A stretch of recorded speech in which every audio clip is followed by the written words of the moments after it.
암은 왜 생기는가에 대한 대답으로 돌연변이 세포 탓이다 라는 관점과 미세 환경인 내 몸 탓이다 라는 관점을 비교해서 말씀드리겠습니다.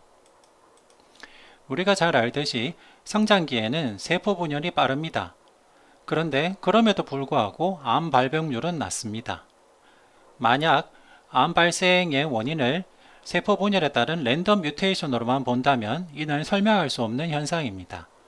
성장기에 세포 분열이 더 많고 빠를 텐데 그렇다면 랜덤으로 생기는 뮤테이션도 더 많이 생길 수밖에 없습니다. 하지만 그럼에도 불구하고 성장기에는 암 발병률이 낮습니다. 이를 설명하기 위한 가설이 성장기에는 스테빌라이징 셀렉션이 더 잘 된다, 즉 건강한 조직 미세 환경이 암 발병 위험을 낮춘다 라는 개념입니다.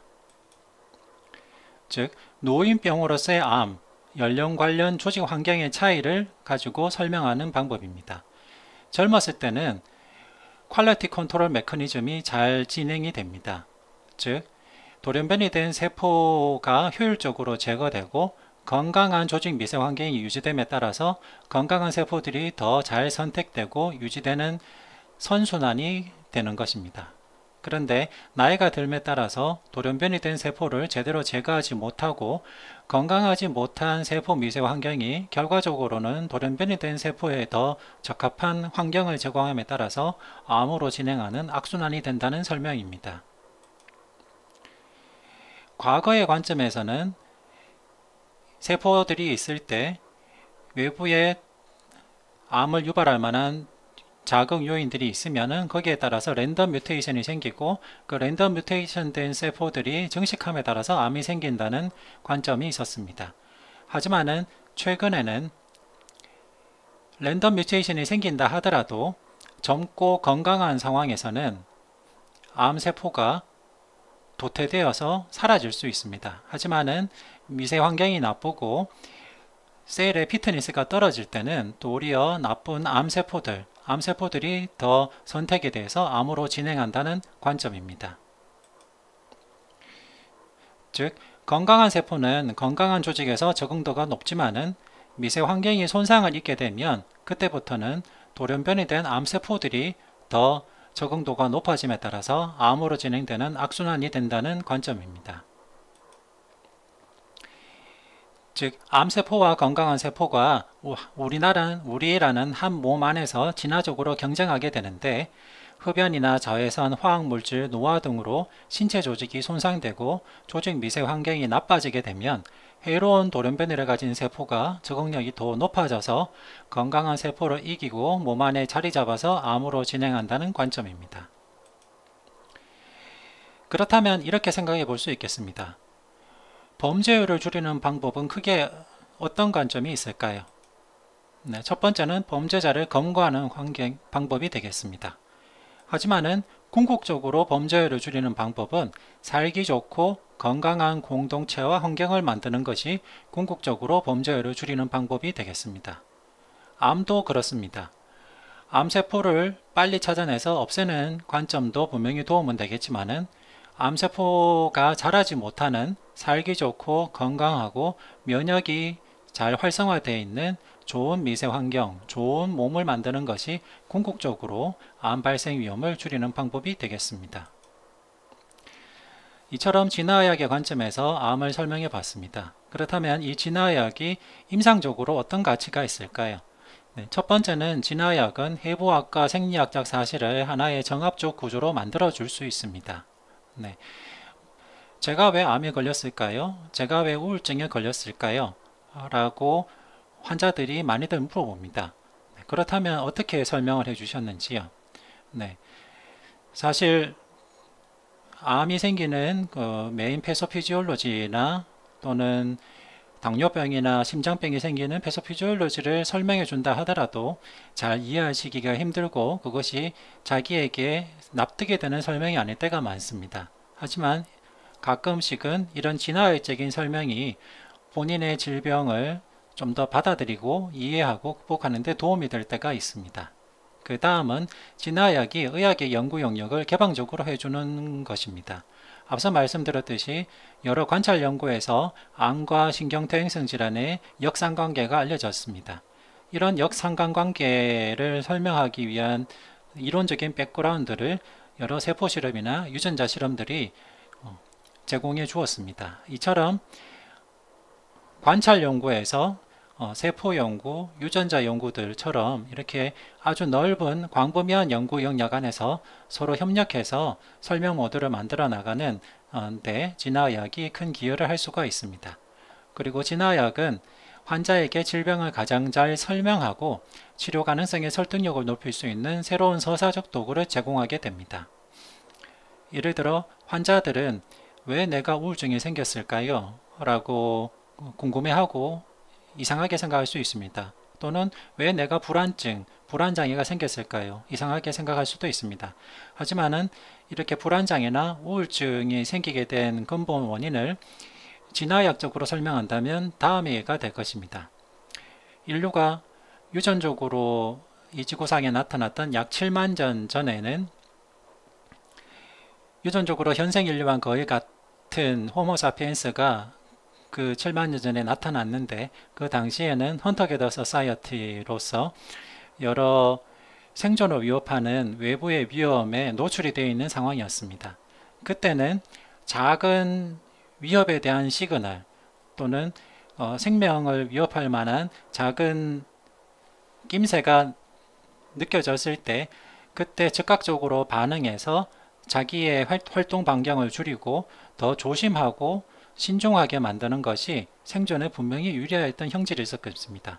그런데 그런 형질은 현대 사회에서는 도리어 환자가 더 외부 자극에 민감하게 반응해서 더 활동 반경이 줄어들고 위축되고 우울감이 생기고 또는 외부의 산업사회에서 생기는 다양한 스트레스에 노출됨에 따라서 도리어 그 스트레스가 공포 반응, 과잉 반응으로 생겨져서 불안장애를 유발할 수도 있는 기전으로 남아있을 수 있습니다. 이런 류의 설명이 사실 어떻게 보면 환자에게 마음의 위안이 될까 설득이 될까 싶기도 합니다. 하지만은 의외로 이런 진화학적인 설명이 자신의 불안감, 우울감을 납득하고 이해하는데 도움이 될 때가 실제로 있습니다.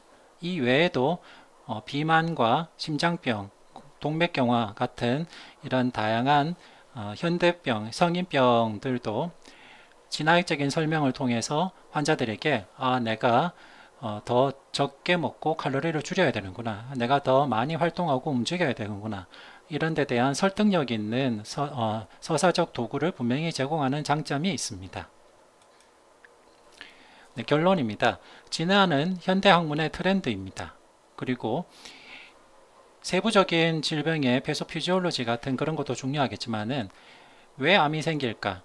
왜 비만해질까? 왜 불안증, 우울증이 생길까? 라는 이 왜라는 질문이 연구 영역을 더 넓히고 의학을 더 발전하게 하는 데 도움이 될 거라고 생각됩니다.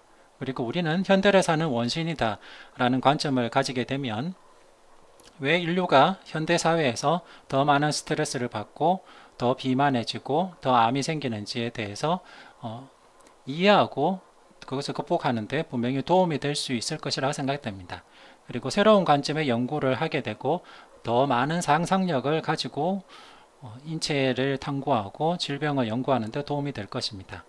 결과적으로는 내 몸, 미세 환경을 더 건강하게 하는 예방의학으로서의 진화약도 분명히 도움이 될 거라고 생각됩니다. 네, 결론적으로 다시 한번 현대의 사망 원인인 알레르기 질환, 자가 면역 질환, 폐혈증, 비만, 심혈관 질환, 심부전, 혈전증, 색전증, 암 발생 원인을 설명하는 진화학적인 기전에 대해서 간략하게 다시 말씀을 드리겠습니다. 현생 인류는 약 7만 년 전의 호모사피엔스의 유전자와 거의 동일합니다. 약 7만 년 전의 호모사피엔스를 위협하고 사망으로 몰아넣었던 주된 원인으로서는 감염과 기아, 탈수와 출혈, 외상과 조직 손상이 있었습니다.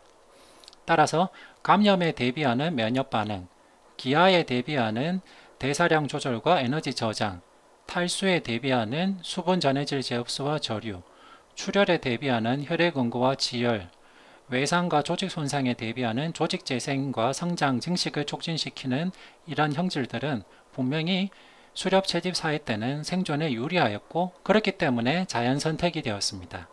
그런데 7만 년 전 환경에서 자연 선택된 유전 형질이 현대에까지 그대로 전수가 되었습니다.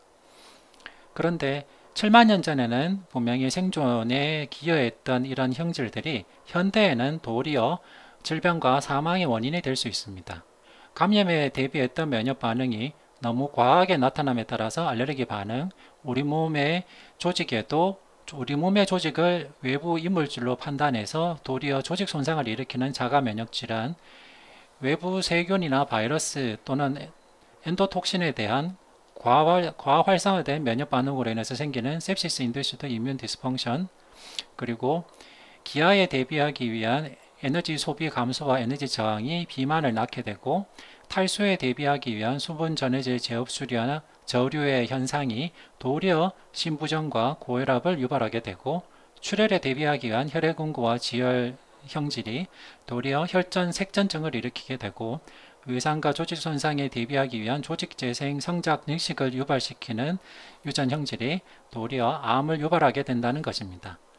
따라서 이런 질병들을 연구할 때 이런 근본적인 기전들에 대해서 또 이해함과 동시에 왜 이런 유전 형질들이 현재까지 남아 있는지, 그리고 만약 이런 유전 형질들을 조절하기 위한 약물 치료 타겟을 어떻게 해야 되고, 예를 들면 혈액응고 지혈 과정을 억제시키는 약을 사용하게 된다면 도리어 출혈이 증가하게 됩니다. 그리고 심부전 약 중에 이뇨제 같은 것을 또 많이 쓰게 되면 결국 탈수나 키드니 인저리 같은 문제에 빠지기도 합니다. 그리고 자가 면역 질환이나 암의 항암제 같은 것을 쓰게 되면 또 감염의 위험에도 노출이 될 수 있습니다. 이처럼 진화학적인 연구가 각종 질병의 원인에 대한 새로운 통찰력도 주고, 그 질병에 대한 치료가 나을 수도 있는 부작용에 대한 통찰도 줄 수 있기 때문에 앞으로도 계속 연구 발전되어야 될 분야로 생각됩니다. 네, 이상 경청해 주셔서 감사합니다.